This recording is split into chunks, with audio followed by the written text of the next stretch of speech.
Nepal communist party UML आजसम्म एक्लै लडेर सरकार बनाएको छ। 51 सालमा सरकार बनाउँदै गर्दा कांग्रेसले भोट हालेर बनाएको 9 महिनापछि कांग्रेसले चित्त नबुझेर ढालेको होइन। यो पटकको चुनावमा नेकपा एमालेलाई बढार्ने हो, चो लगाएर बढार्ने हो। बढार्दाखेरि कहीँ कतै कुना काप्चामा अड्क्यो भनेदेखि भ्याक्युम क्लिनर लगाएर तानेर भए पनि सफा गर्ने, यो गर्नुपर्ने छ।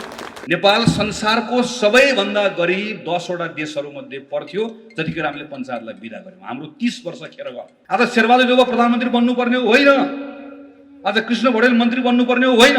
मेरो प्रधानमन्त्रीलाई गएर भेटेर तपाईको सरकार भएपछि यो काम राम्रो भएको छ, खोपमा राम्रो गर्नुभएको छ, यो क्षेत्र राम्रो गर्नुभएको छ, यो काममा तपाईँ चुक्नु भएको छ भनेर आएको छ। 5000 मान्छे प्रधानमन्त्री केपी शर्मा ओलीको कार्यकालमा, प्रधानमन्त्री केपी शर्मा ओलीको चरम लापरवाही, जवाफदेहिता, विज्ञानमा विश्वास नगर्ने, प्रमाणमा विश्वास नगर्ने, यो कारणले गर्दा 5000 भन्दा बढी मान्छेले जीवन गुमाए। ओली प्राइभेट लिमिटेडले दण्ड पाउनै पर्छ।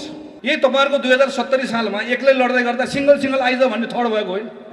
सिंगल आइज एक्लै लडे थर्ड हुन्छ अनि सिंगल आइज सिंगल। कांग्रेस त अहिलेसम्म सिंगलै आएको होइन। 48 सिंगल होइन, 56 सिंगल होइन, 70 होइन, हामी सिंगल लडेको होइन। आजबाट यमपञ्चक सुरु भएको छ। 2 दिन पछाडि हामी नेपाल सम्वत 1142 मा प्रवेश गर्दैछौँ। त्यसको 3-4 दिन पछाडि हामी छठ पूजा मनाउँदैछौँ। चाडबाडको अहिलेको यो श्रृङ्खला आजबाट सुरु भयो। यो सम्पूर्ण चाडबाडको उपलक्ष्यमा म र मेरो परिवारको तर्फबाट तपाईको परिवार, तपाईको प्रियजन सबैलाई हार्दिक मङ्गलमय शुभकामना व्यक्त गर्छु।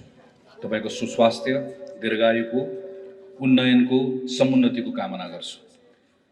आज एक कार्यक्रमको दौरानमा सुमनजी, शङ्करजी लगायत केही महत्त्वपूर्ण साथीहरू पार्टी प्रवेश गर्नुभएको छ। उहाँहरू सबैलाई सिङ्गो पार्टीको तर्फबाट हार्दिक स्वागत छ। तपाईहरूको उपस्थितिले हाम्रो घरलाई थप उज्यालो बनाएको छ, थप समृद्ध बनाएको छ र तपाईहरूको आगमनले अरू थुप्रै साथीहरू जो नेपाली कङ्ग्रेस यो ठाउँमा प्रवेश गर्न चाहनु भएको छ उहाँहरूलाई प्रेरित गर्छ भन्ने कुराको विश्वास पनि व्यक्त गर्छु।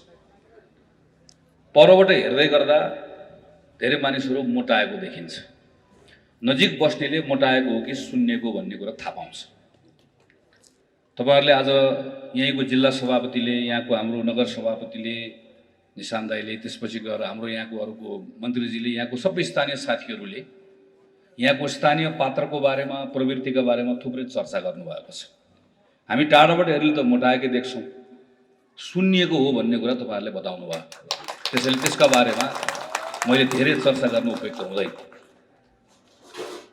तर यो चर्चा गरिरहँदै गर्दा हामीले पात्रको बारेमा चर्चा गऱ्यौँ, आजको घटनाको बारेमा चर्चा गऱ्यौँ, प्रवृत्तिको बारेमा चर्चा गऱ्यौँ। तर के यो दोष एउटा पात्रको मात्रै हो कि हामीले एउटा प्रवृत्तिको कुनै एउटा व्यक्तिको मात्र चर्चा गरेर हुन्छ वा योभन्दा अझै समग्रतामा हेर्नुपर्छ भन्ने म भित्र चाहिँ त्यो प्रश्न उठिरहेको हो। हामीहरूले लामो समयसम्म के भन्यौँ भने नेपालमा एउटा स्थिर सरकार नभएको कारणले गर्दा विकास नभएको भनेर हामीले भनिरह्यौँ र 2074 सालमा हामीले एउटा स्थिर सरकार पनि पायौँ। आज हामी प्रत्येक दिन प्रदेशमा नयाँ सरकारहरू बनिरहेको देखिरहेका छौँ। सङ्घमा पनि नयाँ सरकारहरू बन्यो। यसको बारेमा चर्चा गर्नुभन्दा अगाडि हामीले थोरै छोटकरीमा इतिहासपट्टि फर्केर हेर्नै पर्छ। पृथ्वीनारायण शाहले नेपाल एकीकरणको प्रारम्भ गर्नु भए पछाडि करिब 75 वर्ष नेपालको हाम्रो सम्पूर्ण ध्यान हाम्रो सिमाना कसरी बढाउने, बढाएको सिमाना कसरी जोगाउने, तत्कालीन ब्रिटिस भारतबाट कसरी जोगिने, तत्कालीन चीन तिब्बतसँग कसरी लड्ने, कसरी जोड्ने, कसरी जोगिने भन्नेमा केन्द्रित रह्यो, जुन स्वाभाविक पनि थियो। तर सन् 1815बाट 1950 अर्थात् 135 वर्ष संसारभरि युद्ध भइरहेको बेलामा, उपनिवेशको त्यो कालमा 135 वर्ष नेपालमा स्थिरता रह्यो। हामी अहिले 2 वर्ष 3 वर्षको कुरा गर्छौँ। 135 वर्ष जतिखेर जताततै युद्ध थियो। हामीले त्यत्रो शान्ति र स्थिरता 135 वर्ष प्राप्त गर्यौँ राजा र राणाहरूको कालमा। तर परिणाम के भयो? त्यत्रो औद्योगिक क्रान्ति पछाडिको यत्रो अवसर प्राप्त गर्दै गर्दा 135 वर्ष नेपालको राजा र राणाले नेतृत्वले विवेक पुर्याएको भए, योग्यता राखेको भए आफ्नो शासकीय धर्म निर्वाह गरेको भए आज नेपाल यस्तो हुँदैन थियो। यो रातारात यस्तो भएको होइन। हामीले एउटा ठुलो मौका गुमायौँ। राजा राणाहरूले 1950 मा काङ्ग्रेसको नेतृत्वमा भएको आन्दोलनबाट सत्ता पलट हुनुभन्दा अगाडि छोड्दै गर्दा नेपालमा जम्मा औँलामा गन्न सकिने केही विद्यालयहरू थियो। एउटा महाविद्यालय थियो। राजाहरूको मात्रै उपचार गर्ने एउटा सानो अस्पताल थियो। केही किलोमिटर सडक थियो। उद्योगको नाममा जम्मा 5 वटा उद्योग थिए। करिब करिब 98% जनता चरम गरिबीको मुनि कङ्गाल भएर बसेको अवस्था थियो। 2007 सालको परिवर्तन पछाडि करिब 8 वर्ष पछाडि बीपी कोइरालाको नेतृत्वमा हामीले 18-19 महिना सरकार चलायौँ। त्यही 18-19 महिना नै हो आजको दिनसम्म सबभन्दा गौरव गरेर कुनै पनि नेपालीले सम्झने बेला। नेपालको त्यो 135 वर्ष चलाएको पनि हामीले हेऱ्यौँ। 18-19 महिनाभित्रमा नेपालको आधुनिक नेपालको जग हालेको बेला त्यही हो। राजा महेन्द्रको महत्त्वकांक्षाले 30 वर्षको पञ्चायत। आजभोलि थुप्रै युवा साथीहरू हुनुहुन्छ, कहिलेकाहीँ तपाईँहरू अल्मलिनुहुन्छ न योभन्दा पञ्चायतको राम्रो थियो कि भन्ने कुरा लाग्छ। पञ्चायतमा राजनीतिक अधिकार खोसियो त्यतातिर पनि म चर्चा गर्दैन। तर 1960 मा नेपालमा पञ्चायत शासन प्रारम्भ हुँदै गर्दा ठिक त्यही बेलामा जापानको उपनिवेशबाट दक्षिण कोरिया मुक्त भयो। नेपालको त्यतिखेर प्रति व्यक्ति आय कति थियो? $50, अर्थात् एकजना नेपालीको भागमा वर्षको $50 पर्थ्यो। कोरियाको कति पर्थ्यो? $158, अर्थात् एकजना कोरियाली नागरिकको भागमा $158 पर्थ्यो। नेपालमा राजाको शासन सुरु भयो, कोरियामा सैनिक तानाशाहको शासन सुरु भयो। त्यहाँ पनि राजनीतिक अधिकार खोसियो, यहाँ पनि खोसियो। तर राजनीतिक अधिकार खोसिए पनि कोरियाको शासकले के विवेक पुर्यायो, के क्षमता राख्यो भने त्यो 30 वर्ष, ठ्याक्कै 30 वर्ष पछाडि नेपालमा पञ्चायत विदा भयो, कोरियामा सैनिक शासन विदा भयो, त्यहाँ पनि प्रजातन्त्र आयो, यहाँ पनि प्रजातन्त्र आयो। नेपालको कति पुगेको थियो? $192, $192। कोरियाको कति पुगेको थियो? $6600। त्यो एउटा नाप्ने, थुप्रै नाप्ने तरिका छ। तर त्यही कोरिया 30 वर्षमा कहाँ पुग्यो? कोरियाले 1960 मा सुरु गर्दै गर्दा कोरियाले जम्मा माछा मात्रै बेच्थ्यो। तर 1990 मा कोरिया के बेच्थ्यो? कोरिया जहाज बेच्थ्यो, गाडी बेच्थ्यो। तपाईँले चढ्ने हुन्डाई गाडी, तपाईँले चढ्ने किया गाडी, तपाईँले चढ्ने डेयु गाडी, तपाईँले बोक्ने स्यामसुङ मोबाइल सबै कहाँ बन्छ? त्यही कोरियामा बन्छ। नेपाल जस्तै कङ्गाल थियो, नेपाल जस्तै गरिब थियो। 30 वर्ष पञ्चायतले छोड्ने बेलामा हामी कहिलेकाहीँ रुन्छौँ, कहिलेकाहीँ आहा त्यो बेलामा कस्तो बाँसबारी छाला जुत्ता कारखाना थियो, त्यो बेलामा भ्रिकुटी कागज कारखाना थियो, त्यो बेलामा याक चुरोट थियो। पञ्चायतले छोडेर गिरिजाप्रसाद कोइरालाको सरकार किसिमजीले छोडको 1 वर्षको अन्तरिम कालपछि बन्ने बेलामा 12 करोड राजस्व उठ्दै गर्दा 1 करोड त सरकारले चलाएको उद्योगको घाटा पुरा गर्न दिनु पर्थ्यो। सबै उद्योगले त्यसरी हाम्रो जति पैसा उठाउँथ्यो त्यो उद्योग सबै उद्योग घाटामा थियो। हाम्रो अवस्था के थियो? नेपाल संसारको सबैभन्दा गरिब 10 वटा देशहरूमध्ये पर्थ्यो जतिखेर हामीले पञ्चायतलाई विदा गर्यौँ। हाम्रो 30 वर्ष खेर गयो। 48 साल पछाडि फेरि एउटा मौका आयो, नेपाली कङ्ग्रेस सरकार चलायो र त्यो 3 वर्ष चमत्कार गरेको जस्तो भयो। आज यत्रो माओवादीको द्वन्द्व र यत्रो सबै कुराको बावजुद पनि तपाईँको भान्सा, मेरो भान्सा, हाम्रो घरधन्दा कहीँ चलेको छ भने जम्मा 2टा कुराले चलेको छ। हाम्रा केटाकेटीहरू बाहिर काम गर्न गएका छन्, कोरिया मलेसिया गएका छन्, तिनको कारणले चलेको छ। र 48 सालदेखि 51 सालसम्म काङ्ग्रेसको सरकारले त्यो बेलामा लिएको नीतिको कारणले गर्दा चलेको छ। हामीले त्यो बेलामा त्यही 3 वर्ष गर्यौँ, तर हामीले पनि गरेन, योग्यता राखेन। आफ्नै पार्टीभित्रको झगडा मिलाउन नसक्दै गर्दा, आफ्नै घरभित्रको द्वन्द्वको कारणले गर्दा हामीले अल्प आयुमा संसद मार्यौँ, मध्यावधिमा लग्यौँ, हाम्रो पनि अयोग्यता रह्यो। माओवादीले अनावश्यक नचाहिने युद्ध, अनावश्यक बेकारको नामको त्यो जनयुद्ध भन्ने न त्यो जनताको युद्ध थियो, अनावश्यक थोपर दियो र दरबारको महत्त्वकांक्षा, यो 3टाको बिचमा परेर फेरि अर्को एउटा मौका खेर फाल्यौँ हामीले फेरि। जसरी कोरियासँग तुलना गर्न सकिन्छ 1990 पछि, त्यसै गरिकन अरू केही देशसँग तुलना गर्न सकिन्छ। फेरि मौका खेर फाल्यौँ हामीले। त्यत्रो लामो समय पछाडि बल्ल मौका फेरि कहिले आयो? मैले यो सबै पृष्ठभूमि किन राखेको भने त्यस्तो मौका आयो 2074 सालमा, जतिखेर नेपाल कम्युनिस्ट पार्टी एउटा नयाँ पार्टी बन्यो, जसले बहुमत प्राप्त गर्यो। नेपालको इतिहासमा नेपालको इतिहासमा सबैभन्दा बढी अनुकूलता प्राप्त गरेको सरकार आजभन्दा 3 वर्ष 4 वर्ष अगाडि बनेको नेपाल कम्युनिस्ट पार्टीको सरकार थियो। 74 सालमा पूर्व प्रधानमन्त्री श्री केपी शर्मा ओलीको नेतृत्वमा सरकार बन्दै गर्दा न त्यस्तो सरकार जुद्ध शमशेरको थियो, न त्यस्तो सरकार चन्द्र शमशेरको थियो, न त्यस्तो सरकार विश्वेश्वर प्रसादको थियो, न गिरिजा प्रसादको थियो। मैले भनेको अनुकूलताको सरकार। घरभित्र अनुकूलता, घर बाहिर अनुकूलता, संसदमा प्रचण्ड बहुमत, दलभित्रको आफू अध्यक्ष, त्यत्रो ठुलो र जति पनि अप्ठ्यारा थिए ती सबै अप्ठ्याराको सम्बोधन भएको, गिरिजा प्रसादको नेतृत्वमा शान्ति प्रक्रिया, सुशील कोइरालाको नेतृत्वमा संविधान निर्माण, शेरबहादुरको नेतृत्वमा निर्वाचन, सबै कुरा सम्पन्न भएर फेरि एउटा नयाँ मौका नेपालले प्राप्त गर्यो। 135 वर्ष खेर फालेको जस्तै, 30 वर्ष खेर फालेको जस्तै यो पटक खेर फाल्नु हुँदैन भन्ने हाम्रो कुरा भयो। म अहिले पनि सम्झन्छु संसदको पहिलो दिन, संसदको यस्तै रोस्टममा उभिएर प्रधानमन्त्री ओलीलाई बधाई दिँदै गर्दाखेरि भनेको कुरा अहिले पनि सम्झन्छु। मनभित्र कता कता डर थियो। आफ्नो पार्टी चुनाव हारेर आएको थियो। जम्मा 23 जना चुनाव जितेर गएको संसद हो हाम्रो यो। तर पनि उनलाई बधाई दिन उभिँदै गर्दाखेरि म भित्रको नेपाली नागरिक त्यो बेलामा बोलिरहेको थियो र उहाँलाई शुभकामना दिँदै गर्दा भनिरहेको थियो, यो 5 वर्ष खेर नफाल्नुहोस्। 5 वर्ष खेर फाल्नु भएन भने नेपालले अर्को 50 वर्ष उपहारमा पाउँछ। म आज एउटा कुनै व्यक्तिको पात्रको मात्र कुरा गर्दिनँ। म यहाँको खास गरिकन तन्नेरी साथीहरूलाई एकपटक म आँखा चिम्लेर यी घटनाहरू सम्झन आग्रह गर्न चाहन्छु। हामी आज देश जुन अवस्थामा छौँ, यो अवस्था कति समयसम्म राख्ने? यो अवस्था बदल्ने कि नबदल्ने? यो अवस्था फेर्ने कि नफेर्ने? अवस्था बदल्ने फेर्ने भनेको कसले हो? राज्य सञ्चालन गर्नेले हो। त्यो राज्य सञ्चालन गर्ने कत्रो अभूतपूर्व मौका पायो।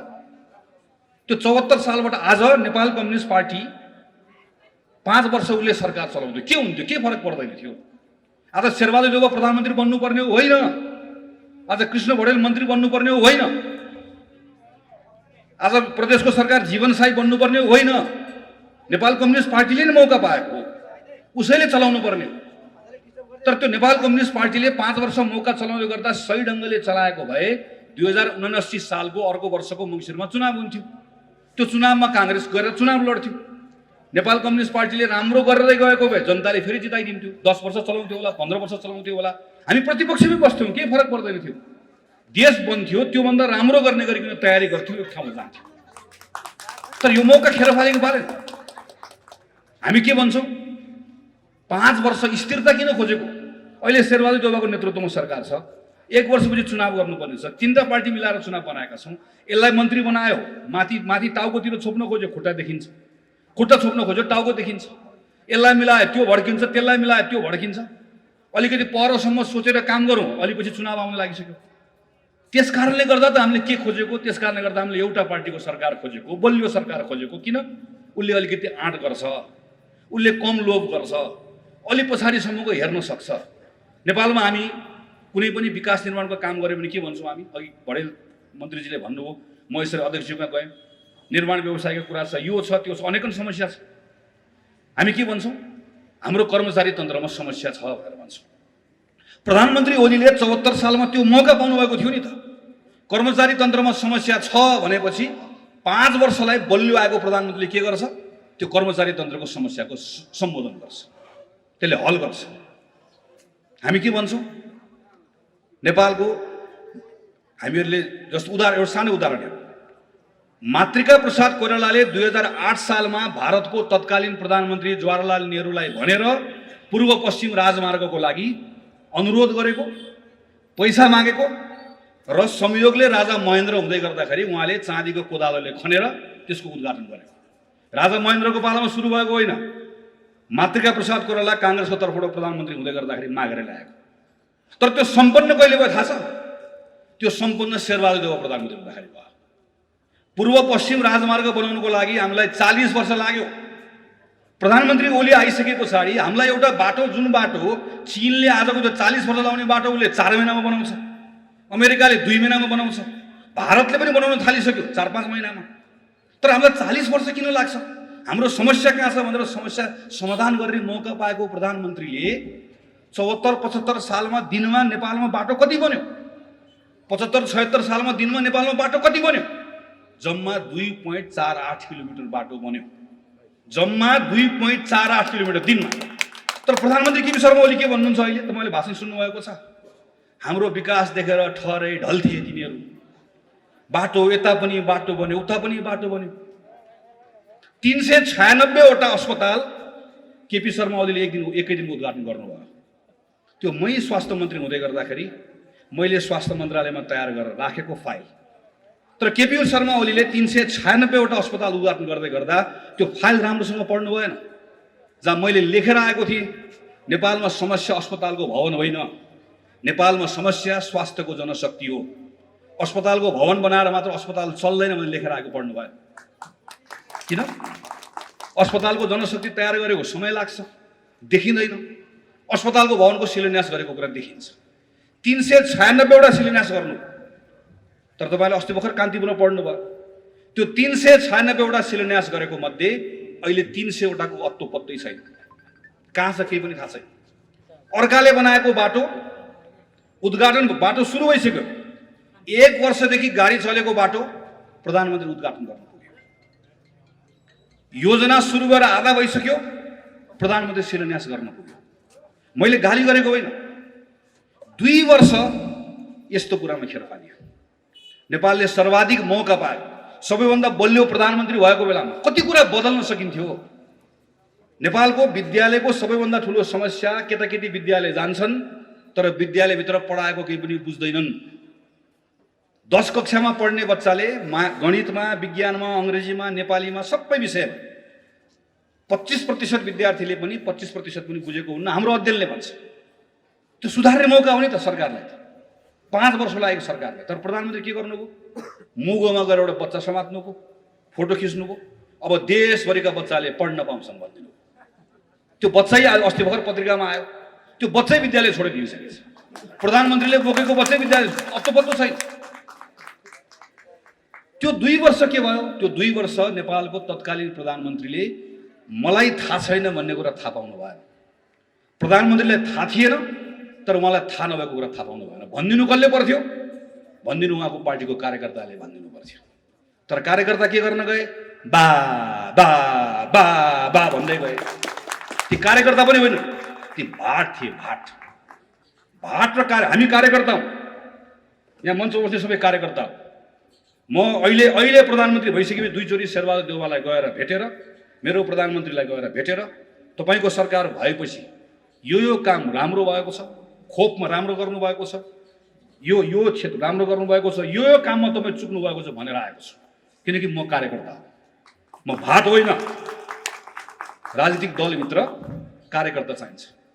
तर बा बा भन्दै गर्दाखेरि बा नाङ्गै हिँडेको छ। आहा कति राम्रो लुगा लगाएको, आहा यताबाट हेर्दा पनि राम्रो, आहा उताबाट हेर्दा पनि राम्रो। एकजना हिम्मत गर्ने मान्छे भएन। तर त्यसको मूल्य नेपाल कम्युनिस्ट पार्टी एमाले मात्र होइन, हामी सबैले चुकाउनु पर्यो। कोभिड आइसके पछाडि म तुरुन्तै प्रधानमन्त्रीलाई भेट्न गएँ, स्वास्थ्य मन्त्रीलाई भेट्न गएँ। मलाई के लागेको थियो भने यी सबै कुराहरूमा गल्ती भयो, कमजोरी भयो, ठिक छ। तर एउटा निर्वाचनबाट आएको जनप्रतिनिधि, चाहे वडामा होस् चाहे माथि प्रधानमन्त्री भएको होस्, त्यो जनताप्रतिको खास गरिकन उसको जीवधनको रक्षाको सन्दर्भमा स्वाभाविक रूपमा संवेदनशील हुन्छ। अरू जेसुकै भए पनि यो बेलामा सरकारलाई मद्दत गर्नुपर्छ भन्ने लाग्यो। 11,000 भन्दा बढी मानिसले कोभिडमा जीवन गुमाए। मेरो आफ्नै परिवारको 2 जना सदस्यले जीवन गुमाएको छ। हाम्रो प्रियजन आफन्तजन यही गाउँमा पनि कतिजना जानुभएको होला। म दावाका साथ भन्छु, मैले अनावश्यक कुरा गरेको होइन। मैले नजिक यसभित्र पसेर काम गरेको हुनाले त्यसको आधारमा भन्दैछु। 11,000 भन्दा बढी जसले कोभिडमा जीवन गुमाए, तीमध्ये 6,000 मान्छे, म भन्दिनँ 6,000 मानिस हामीले जोगाउन सक्दैनथ्यौँ। उमेरका कारणले सक्दैनथ्यौँ, उपचार पद्धति थिएन, सक्दैनथ्यौँ। तर 5,000 मान्छे तत्कालीन सरकारको लापरवाहीको कारणले गर्दा तिनले जीवन गुमाएको, तिनको हत्या भएको। 5,000 मान्छे प्रधानमन्त्री केपी शर्मा ओलीको कार्यकालमा, प्रधानमन्त्री केपी शर्मा ओलीको चरम लापरवाही, जवाफदेहिता, विज्ञानमा विश्वास नगर्ने, प्रमाणमा विश्वास नगर्ने, यो कारणले गर्दा 5,000 भन्दा बढी मान्छेले जीवन गुमाए। आज यो सबै कुराहरूले, ती सबै कुराहरूले त्यसबाट त्यसको लज्जाबोध भएर शिर निहुराएर हिँड्नुपर्ने ठाउँमा म यसो हेर्छु फेरि गाउँ गाउँ डुल्नु भएको छ। कहिले यो जिल्ला, कहिले त्यो जिल्ला, कहिले यहाँ च्यापान, कहिले त्यहाँ च्यापान। अनि यसो कुरा सुन्छु, पूर्व प्रधानमन्त्रीको कुरा सुन्छु, अझै पनि फुर्ती यसो हेर्छु। अघि साथीले चर्चा गरिसक्नुभयो, 7वटा प्रदेशमध्ये 6वटा प्रदेशमा आफ्नो सरकार, सङ्घमा त्यत्रो प्रचण्ड बहुमतको सरकार, जनताले निर्वाचित गराएर पठाएको आफ्नो सरकार जोगाउन नसक्नेले तिम्रो सरकार ढालिदिन्छु, तिम्रो सरकार ढालिदिन्छु भन्छ। त्यो गाउँघरमा जुवा खेल्न आउँदाखेरि जुवाडेले सबै हारिसक्यो, आफूसँग भएको पैसा हारिसक्यो, घर खेत सबै हारिसक्यो, तै पनि अन्तिममा छेउमा बसेर 1000 दे त 1000 दे त, यो एकचोटि हाल्न पाएँ भने 1000 दे त 1000 दे त भनेको सबै गइसक्यो। सङ्घको सरकार गइसक्यो, केन्द्र प्रदेशको सरकार गइसक्यो, सडकमा आइसक्यो, तै पनि दे त ले त देखाइदिन्छु। अनि एक्लै आइज, एक्लै साथी चल्छ, एक्लै आइज। नेपाल कम्युनिस्ट पार्टी एमालेले आजसम्म एक्लै लडेर सरकार बनाएको छ।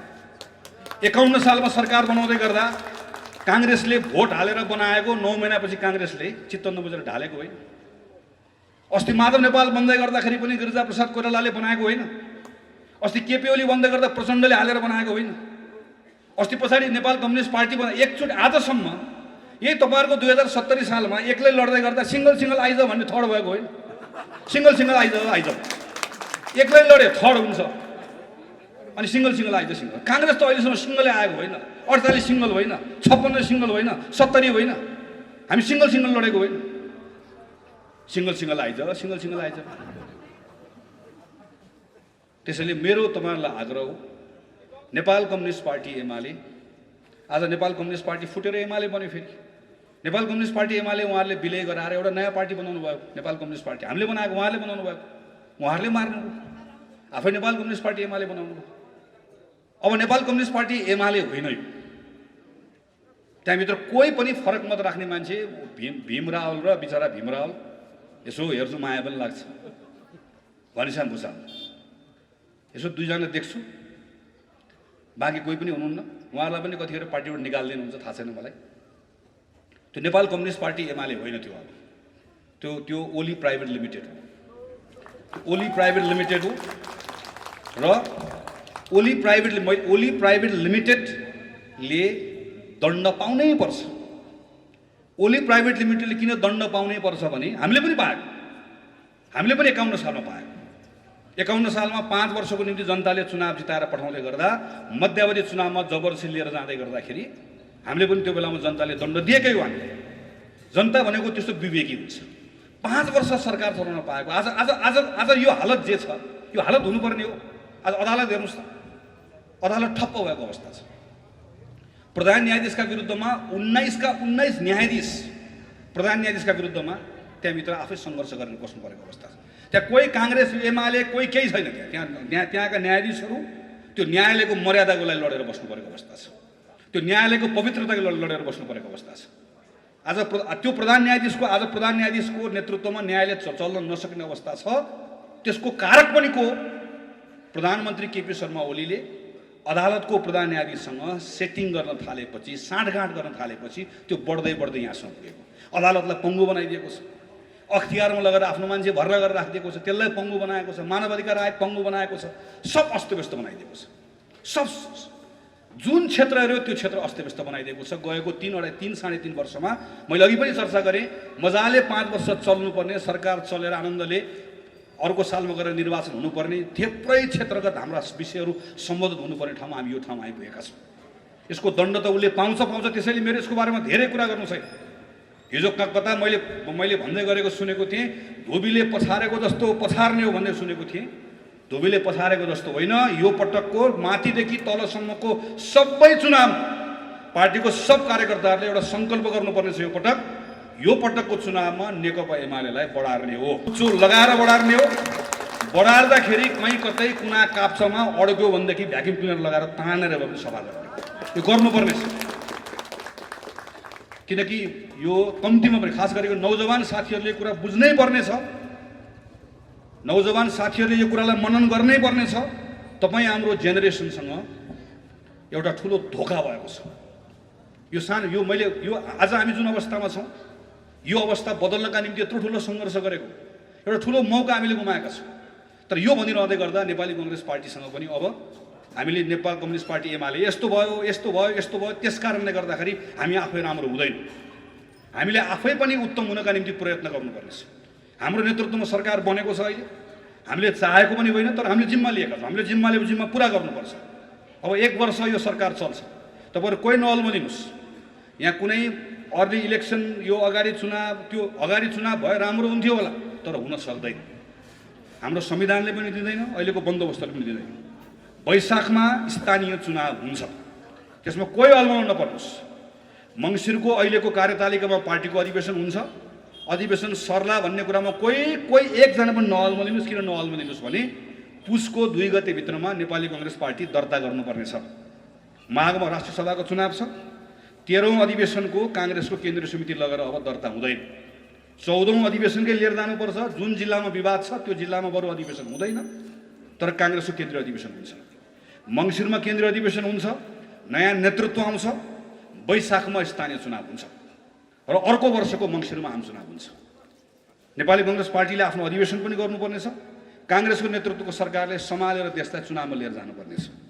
संविधानमा अनेकौं ठाउँमा केपी ओलीको नेतृत्वमा जुन प्रहार भएर पाल पारिएको छ त्यो पाललाई टाल्ने काम पनि गर्नुपर्नेछ। प्रदेशमा हाम्रो नेतृत्वमा सरकार आएको छ, सरकारमा बसेर कोभिडको कारणले गर्दा थला परेको नेपालको अर्थतन्त्रको पुनर्ताजगीकरण गर्ने कुराको सन्दर्भमा छोटो समयमा भए पनि हामीले केही कुराको राहत नागरिकलाई महसुस गराउन पर्नेछ। धेरै ठुल्ठुलो कुरा नगरौँ, धेरै डिङ पनि नहाकौँ, हामीले जति गर्न सकिन्छ त्यति कुरा मात्रै भन्नु। छोटो समय छ, 1 वर्ष छ, मिलिजुली सरकार छ, चुनावी सरकार पनि एक प्रकारले हो, धेरै कुरा गर्न सकिन्न। अगाडिको सरकारले बर्बाद बनाइदिएको छ, हाम्रो ढुकुटी सब रित्याइदिएको छ। यो अवस्थामा सम्हालेर थोरै भए पनि काम गर्नुपर्ने छ, तर बरु राम्रो काम धेरै गर्न नसकौँला, तर नराम्रो काम गर्ने छुट हामीलाई छैन, गलत गर्ने छुट हामीलाई छैन। हामीले 1 वर्ष राम्रोसँग काम गरेर त्यसपछिको निर्वाचन अघि नै साथीले चर्चा गर्नुभयो, मङ्सिरको चुनावमा जाने हो। नेपाली कांग्रेसको क्यारेक्टरै होइन कोही पार्टीसँग मिलेर चुनाव गर्ने। हामीले कोहीसँग मिलेर चुनाव लड्छु भनेर हाम्रो मतदाताले अर्को पार्टीमा गएर भोट हालिदिन्छ। म चुनाव लडेको मेरो निर्वाचन क्षेत्रमा मैले 22-25 हजार मत ल्याएँ।